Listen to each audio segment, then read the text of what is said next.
Priti Patel demands investigation into Remain campaign overspending to spread propaganda.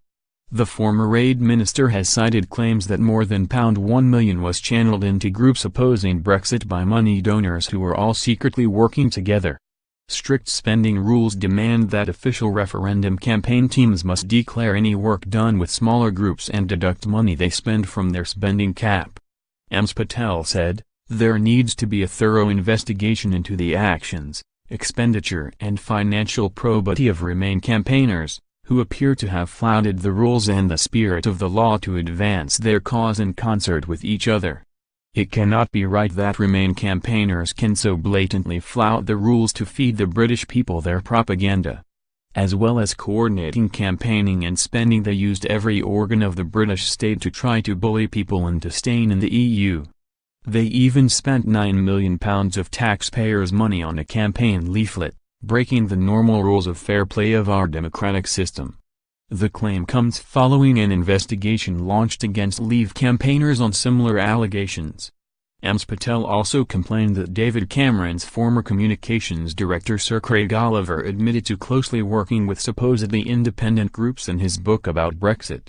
In his book Unleashing Demons, The Inside Story of Brexit, Sir Craig Oliver writes, "I join a 7:30 a.m. cross-party call chaired by Will Straw, the chief executive of the BSE campaign. It's designed to catch up with what the in-campaigns for the various political parties are doing that day. I want to get across a blunt message: this matters. We failed on immigration yesterday. Hardly anyone stuck to our line that we accept it's a problem, but Leave's solution of trashing the economy is no way to deal with it." In her letter to the Electoral Commission, Ms. Patel said, "The combined declared referendum expenditure of Britain Stronger in Europe, Conservatives in, the Labour Party and Liberal Democrats during the referendum period was £14,496,806. Given the clear prima facie evidence of coordination between these campaigns, it would appear to follow that Britain Stronger in Europe exceeded its spending limit by up to £7,496,806. This would amount to an offence, contrary to Section 118(2) of PIRA 2000. In addition, Britain Stronger in Europe would have made a false return of referendum expenditure. There is significant evidence of coordination of campaign expenditure by those campaigning for Remain has recently come to my attention.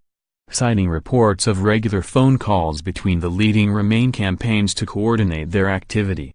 The letter continues, "It appears therefore that there is a prima facie case that the designated campaign, Britain Stronger in Europe, was coordinating its daily activities with those of the Labour Party, Conservative and the Liberal Democrats. It is simply inconceivable that this did not involve referendum expenses being incurred pursuant to a common plan or other arrangements."